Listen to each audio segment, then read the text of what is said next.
You want to know how 9 centuries of peace ended? Let me tell you, it was not with a whimper. It was not with a diplomatic misunderstanding. It was not even with some grand military miscalculation. No. It ended because King Vorthak the Insufferable, ruler of the Galactic Empire's 17,000 star systems, shot General Mira Hawthorne in the chest during what was supposed to be a ceremonial dinner. I was there. I saw the whole thing. And believe me when I say that nobody, and I mean nobody, expected the humans to react the way they did. Let me back up a bit. My name is Quilnax, and I served as the diplomatic observer for the Krell Confederacy. Fancy title. Boring job. Mostly I stood around at official functions, took notes, and tried not to fall asleep while politicians droned on about trade agreements and mining rights. I had been doing this for 63 years, which for my species is about equivalent to a human spending a decade in middle management.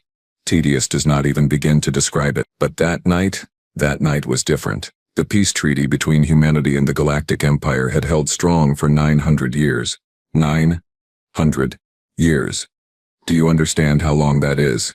Human civilizations had risen and fallen in less time. The treaty was so old that most species treated it like a law of physics. The humans stay on their side of the galaxy, we stay on ours. Everybody gets along. Nobody dies. Simple, elegant, profitable. The anniversary celebration was being held on Korvax Prime, a neutral world that specialized in hosting exactly this sort of event. Expensive, pretentious, and utterly convinced of its own importance, the banquet hall could hold 5,000 guests comfortably, and every seat was filled with someone who thought they mattered. General Mira Hawthorne represented Earth's Unified Defense Command. She was not what I expected. Most human military officers I had encountered were either grizzled veterans who looked like they chewed nails for breakfast, or young hotshots who thought tactics were something you learned from video games. Hawthorne was neither. She was in her 50s, calm, measured, with silver-streaked hair pulled back in a tight bun. Her uniform was immaculate. Her posture was perfect. She smiled when appropriate and spoke when necessary, and otherwise she watched everything with the kind of quiet intensity that made you wonder what she was thinking. I liked her immediately, which was unusual. I generally did not like anyone. King Vorthak, on the other hand, was exactly what you would expect from someone whose title had been passed down through 40 generations of inbred aristocracy. Tall, even for a Vixillian. Purple skin that had been surgically enhanced to shimmer under light. Forearms, each dripping with jewelry that probably cost more than my annual salary. And an ego that could be seen from orbit. He arrived late, naturally, because making people wait was how he asserted dominance. The entire hall stood when he entered, which he acknowledged with a dismissive wave of one hand while the other 3 were busy adjusting his ceremonial robes. Please, he said, his translator rendering his voice with an artificial warmth that did not match the coldness in his eyes. Sit. Tonight we celebrate peace, unity, mutual prosperity. Everyone sat, everyone except General Hawthorne, who remained standing until Vorthak noticed. Oh, he said, turning those cold eyes on her. The human general. How wonderful that you could attend. Your Majesty, Hawthorne replied, her voice neutral. The honor is mine. Is it? Vorthak smiled, showing too many teeth. I sometimes wonder if humans truly understand the concept of honor. Your species is so, how shall I say, young. There it was. The first jab. Subtle enough to be deniable, sharp enough to draw blood.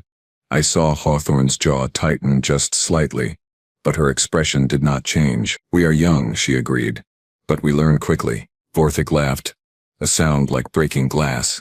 Indeed you do. Sit, General. Let us eat. The meal was predictably excessive. 17 courses, each prepared by chefs who charged fees that could fund small planetary defense systems. I picked at my food and watched the room. The human delegation was small, just Hawthorne and 3 aides. They sat together at a table near the front, isolated from the Empire's representatives, who occupied the center of the hall like a tumor. Vorthak held court from his elevated platform, surrounded by sycophants and advisors who laughed at his jokes and agreed with his every observation. He drank heavily, which was not unusual. What was unusual was the way he kept glancing at Hawthorne, his expression shifting between amusement and something darker. I should have seen it coming.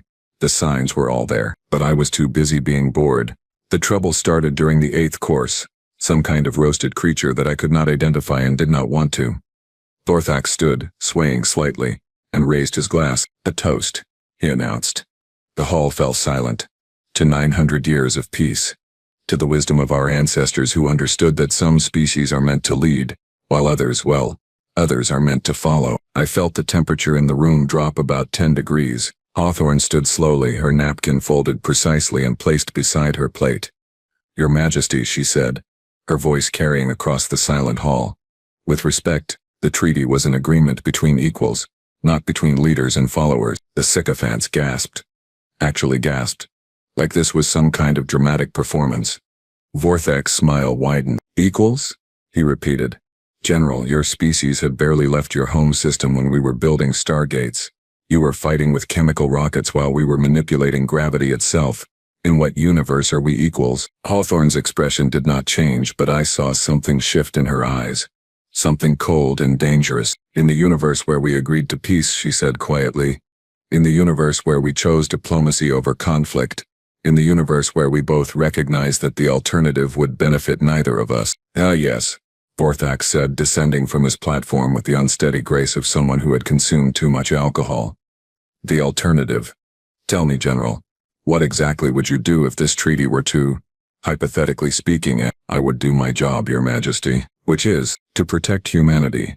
By any means necessary." Vorthak stopped a few meters from her table, swaying slightly.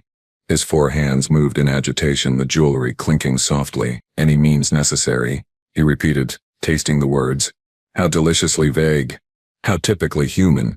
Always implying threats without ever having the courage to make them explicit. I saw Hawthorne's aides tense. One of them, a young man with lieutenant's bars, started to stand, but Hawthorne gestured him back down without breaking eye contact with Vorthak. "I have not made any threats, Your Majesty," she said. "I have simply stated a fact. If you choose to interpret that as a threat, perhaps the problem lies in your interpretation rather than my statement." The silence in the hall was absolute. You could have heard a pin drop. Actually, someone did drop a fork and it sounded like an explosion. Vorthak's face went from purple to nearly black. His hands clenched into fists. "You dare," he hissed. "You dare speak to me this way? In front of my court? You, a representative of a species that we allowed to survive out of mercy." "Allowed?" Hawthorne's voice remained calm, but now there was an edge to it. A hint of something that made my survival instincts scream warnings. "Your Majesty, I think perhaps your history lessons have been, shall we say, incomplete. The treaty exists because 900 years ago humanity proved that we could not be conquered. Not by you.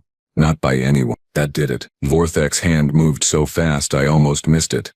One moment he was standing there, trembling with rage. The next, he had drawn a plasma pistol from within his robes and fired. The shot hit Hawthorne's center mass, and she went down hard. For about 3 seconds nobody moved.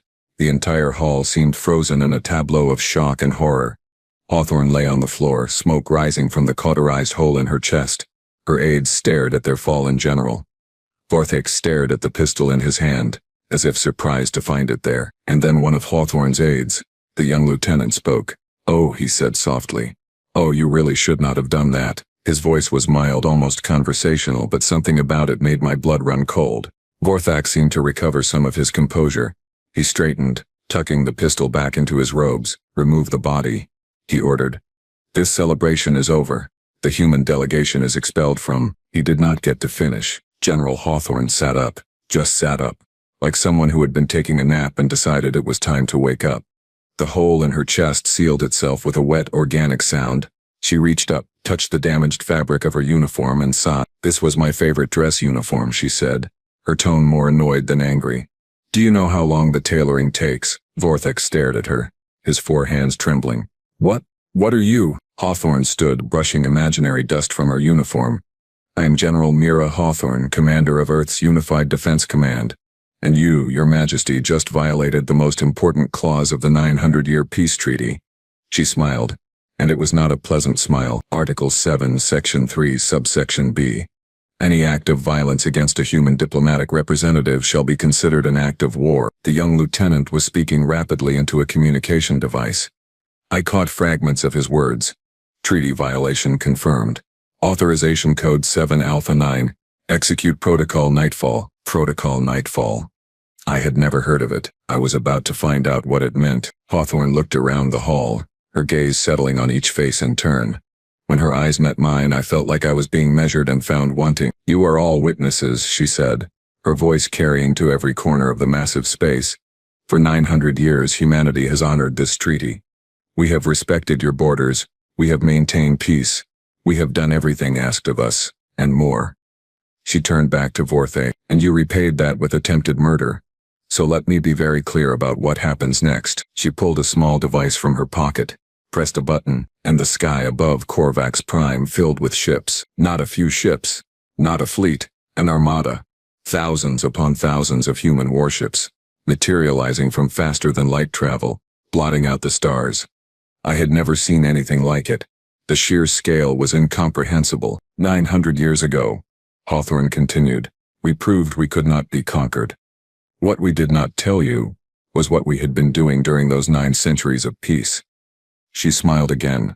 We have been preparing, building, waiting, hoping we would never need to use what we created, but also understanding that hope is not a strategy. Vorthik collapsed into a chair, his face ashen.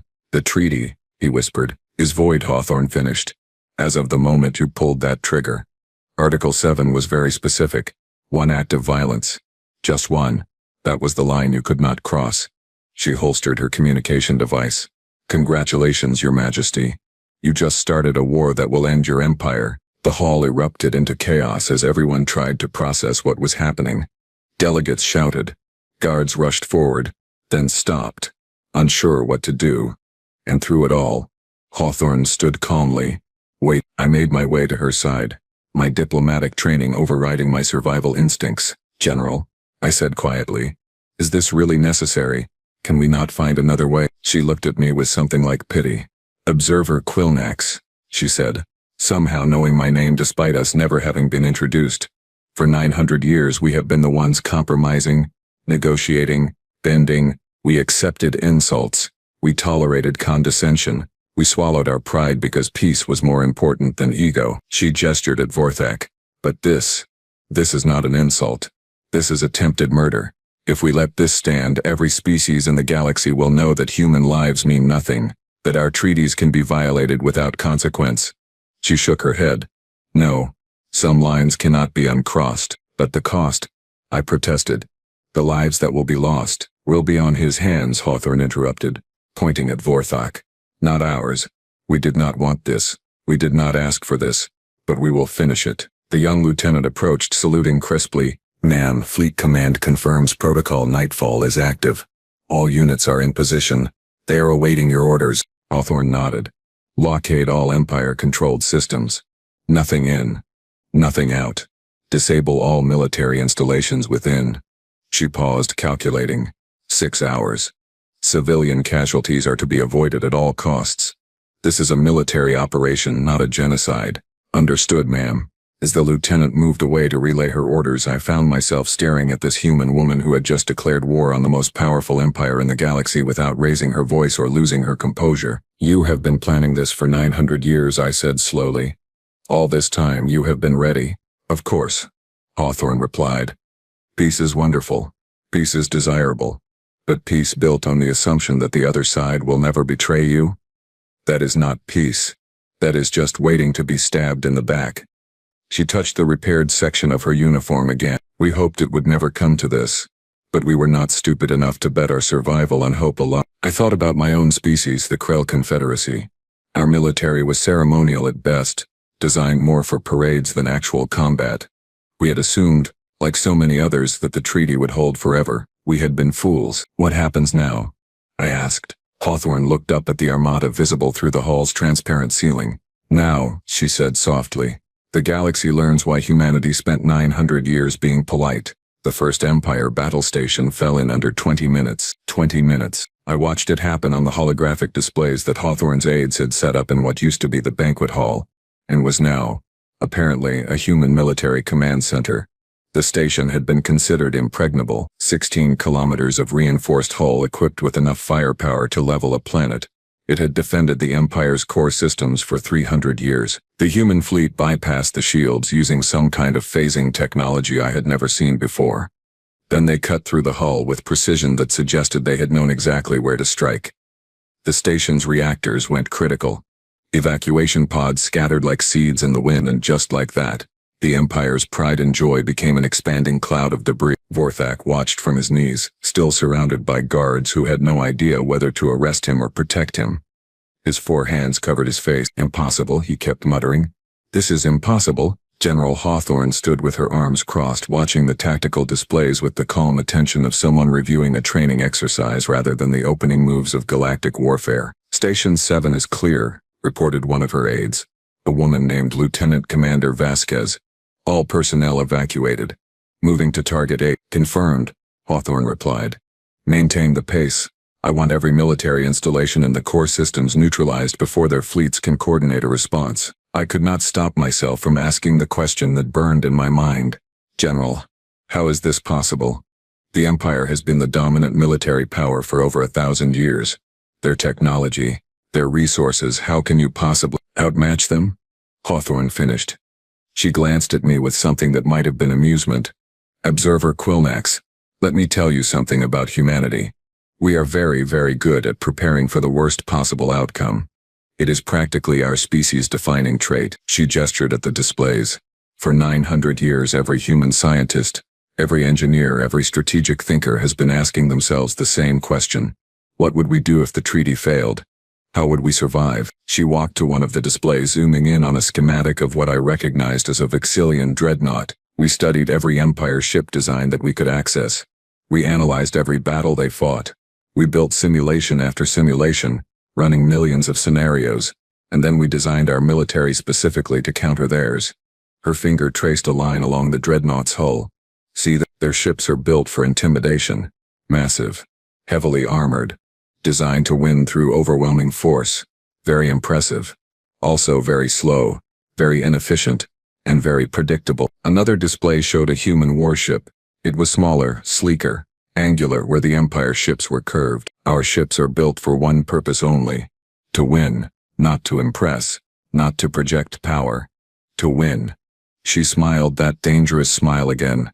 Turns out when you spend 9 centuries preparing for a fight, you get pretty good at it. Lieutenant Vasquez spoke up again. General, we are receiving communications from 17 different species. They are asking what our intentions are. Several are offering to mediate. Tell them our intentions are simple, Hawthorne replied. The Empire violated the treaty. We are responding proportionally. Any species that interferes will be considered hostile. Any species that remains neutral will not be harmed.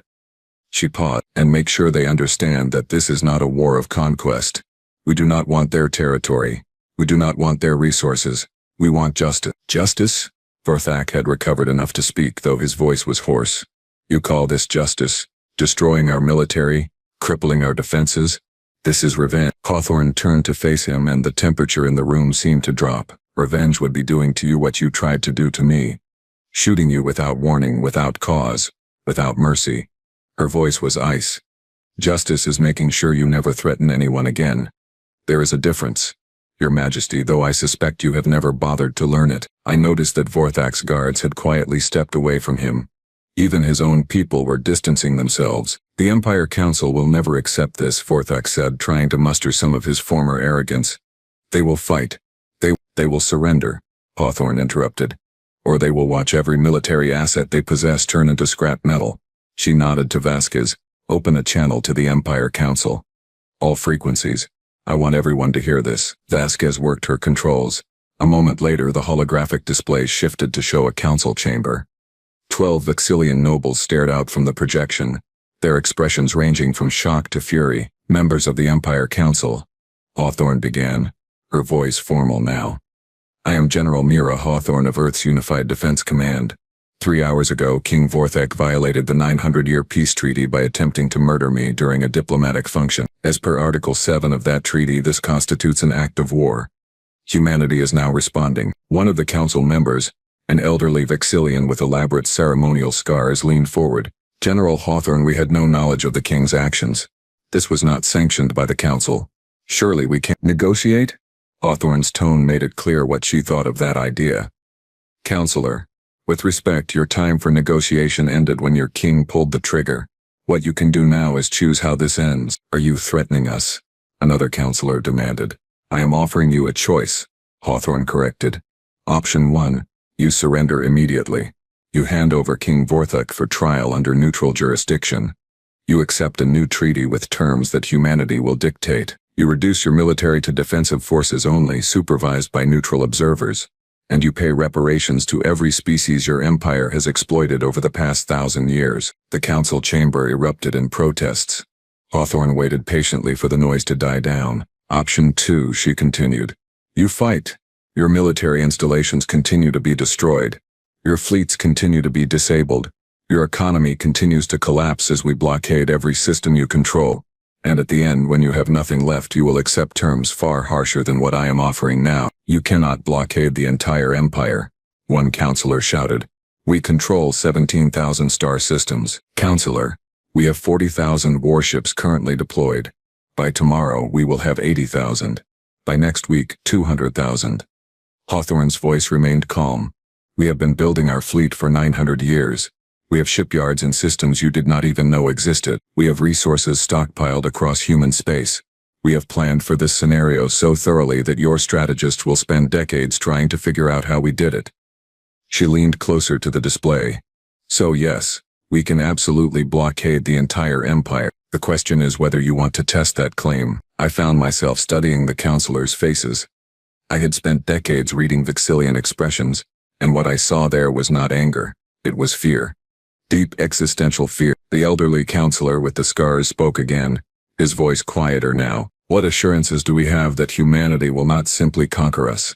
That this is not merely the first step in human expansion? It was a fair question, and I leaned forward to hear Hawthorne's answer. You have my word, she said simply. And I know that means nothing to you right now.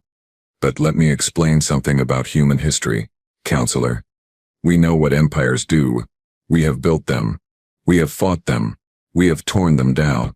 We understand the temptation of power, and we understand the cost. She gestured around the room. That is why we spent 900 years preparing for defense, not conquest. We do not want your systems.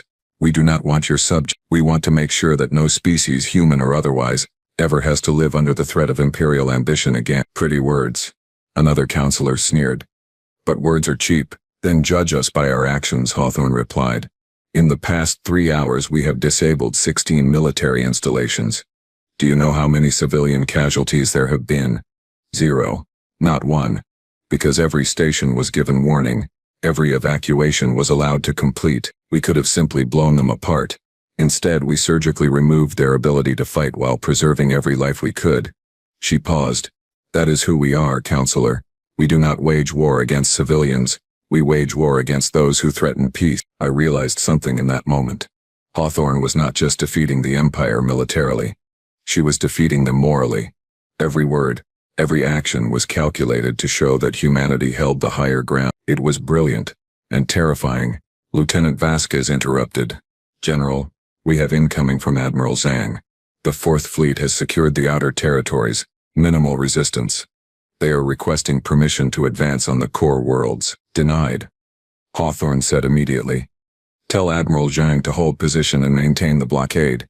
We are not invading. We are containing. She turned back to the council. You have 6 hours to make your decision. Surrender and accept the terms.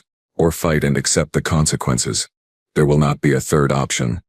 She nodded to Vasquez, who cut the transmission. The silence that followed was profound. Vorthuk remained on his knees. Defeated. His guards stood at attention, waiting for orders that would never come.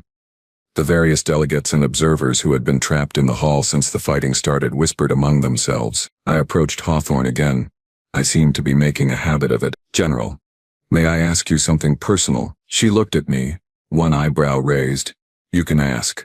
I may not answer. When the king shot you, you healed almost instantly. I have been around humans before. That is not normal. What are you? Hawthorne smiled, and for the first time it reached her eyes. Observant. Observer Quillnax. I like that. She tapped her chest, right where the plasma bolt had struck. Nanite-enhanced regeneration. Standard issue for all human military personnel above the rank of major. Takes about 30 seconds to repair anything short of complete disintegration. She shrugged. Turns out, when you spend 900 years developing defensive technology, you come up with some interesting solutions. So you knew he could not kill you. I suspected. Plasma weapons are predictable. If he had used something more exotic, something designed to counter regeneration, I might have been in trouble. She glanced at Vorthak. But arrogant nobles tend to stick with traditional weapons. They like the symbolism. I thought about that. Thought about how Hawthorne had stood there, knowing she would survive, letting Vorthak damn himself with his own actions. You wanted him to shoot you, I said slowly. Want is a strong word, Hawthorne replied. But did I expect it? Yes. Did I prepare for it? Absolutely. The king has a history of violent outbursts when challenged. It was only a matter of time. She looked at me directly. Observer Quilnax, do you know why the treaty has lasted 900 years? Because both sides honored it? No. Because both sides feared breaking it. She gestured at the tactical displays. The Empire feared that humanity would retaliate. Humanity feared that war would cost too much. As long as that mutual fear existed, the treaty held. But fear only works as a deterrent if the threat is credible. If the Empire believed, truly believed, that they could attack us without consequence, the treaty would have been worthless. So you spent 900 years making sure the threat was credible. We spent 900 years making sure we could back up our words with action. Hawthorne corrected. There is a difference. Threats are empty posturing. Capability is reality. A new voice interrupted us. One of the council members had opened a private channel, bypassing the official communication protocols. The elderly Vixillian with the scars appeared on a small display. General Hawthorne, this is Councillor Trevax. I am speaking to you alone without the knowledge of the other council members. Hawthorne's expression did not change, but I saw her posture shift slightly. Alert, but not defensive. Councillor. I am listening. The council will not surrender, Trevax said bluntly. Too many of them are too proud, too invested in the idea of empire superiority. They will fight even though they know they cannot win. Then they will lose, Hawthorne said simply. Yes, they will. Trevax's face showed something I had never seen in a Vixillian noble before.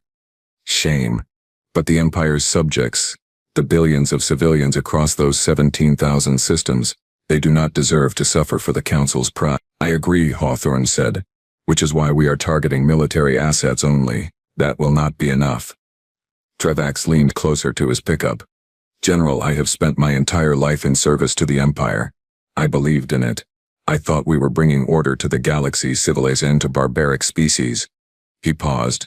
I was wrong. The Empire has become exactly what it once fought against.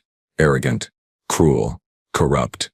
King Vorthak is merely a symptom of a larger disease. What are you proposing, Councillor? I will convince the Council to surrender. But I need assurances from you. Real assurances, not diplomatic platitudes. Trevax's voice was steady. Promise me that you will not execute the king, that you will not humiliate the Empire beyond what is necessary, that you will help us rebuild into something better than what we were. Hawthorne was quiet for a long moment, considering. I cannot promise that the king will avoid punishment, she said finally. He attempted murder. He violated a treaty that kept the galaxy peaceful for 9 centuries. There must be consequences. I understand, but not execution? Not execution. Hawthorne agreed. Trial, imprisonment, but not death. We are not in the business of creating martyrs, and the Empire itself will be restructured. The Council will be dissolved. A new government will be established, one that represents all the species under Empire control, not just the Vixillian nobility. Hawthorne's voice softened slightly. Councillor, humanity does not want to destroy the Empire. We want to transform it into something that can coexist peacefully with the rest of the galaxy. If you help us do that, we will help you rebuild. Trevax nodded slowly. Give me 12 hours. I will convince the Council. You have 8. Hawthorne countered. After that, my superiors will start pressuring me to escalate. I would prefer to avoid that. 8 hours then. Trevax paused. General, may I ask you something? Of course. When you sat up after being shot, I saw something in your eyes. Not anger, not hatred. What was it? Hawthorne smiled sadly. Disappointment, Councillor. For 900 years we hoped that we were wrong, that the galaxy had evolved beyond violence, that peace could be maintained through mutual respect rather than mutual fear. She touched her chest again. When the king pulled that trigger, he proved that we were right to prepare, and that made me sad. The transmission ended. Vasquez looked at Hawthorne questioningly. Do we trust him, ma'am? No, Hawthorne said. But we can verify. Keep full surveillance on the council chamber. If he is setting a trap, I want to know immediately. I found myself admiring this human woman more and more. She was not just a warrior. She was a strategist, a diplomat, and a realist all rolled into one. Observer Quilnax, Hawthorne said, turning to me. I have a request. Yes, General. The Krell Confederacy has maintained neutrality throughout this entire situation. You have not taken sides. You have simply observed and recorded. Is that correct? It is. I confirm. Good. Then I need you to be a witness, an impartial observer who can testify to what happened here, to why this war started, how it was conducted, and how it ended. She looked at me seriously. History will judge this moment. Quilnax, I want to make sure the truth is part of that judgment. I understood what she was asking. She wanted me to be more than a witness. She wanted me to be a chronicler. I will do it, I said. I will make sure the truth is recorded. Thank you. The next 8 hours passed in a blur. I watched as human fleets continued their systematic dismantling of Empire military power. I watched as Councillor Trevax worked tirelessly to convince his fellow nobles that surrender was the only option. I watched as General Hawthorne coordinated the largest military operation in Galactic history without ever raising her voice or losing her composure, and at the end of those 8 hours the Empire Council transmitted their surrender. It was over. 900 years of peace, ended by one arrogant king's moment of violence, and resolved by one prepared species' demonstration of overwhelming force tempered by restraint. As I watched Hawthorne accept the surrender, I realized something profound. Humanity had not just won a war. They had redefined what victory meant. They had shown the galaxy that power without morality was weakness, and that true strength came from knowing when to fight and when to show mercy. General Mira Hawthorne stood in the center of what had been a banquet hall and was now a command center surrounded by the evidence of humanity's capability and their character, and I knew that the galaxy would never be the same again. For 900 years we had all lived under the assumption that the Empire was the dominant power. That assumption was wrong. Humanity had been the dominant power all along.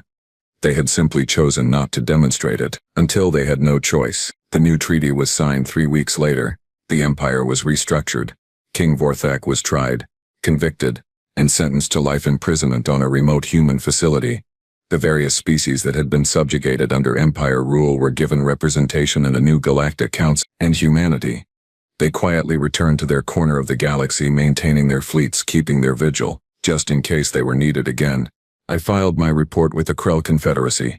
I told them everything I had seen, everything I had learned. Their response was to immediately begin upgrading our own defenses, and to establish much closer diplomatic ties with humanity. We were not the only ones, because the galaxy had learned a valuable lesson. Peace is not maintained by hoping for the best. It is maintained by preparing for the worst. And humanity, they had been preparing for 900 years.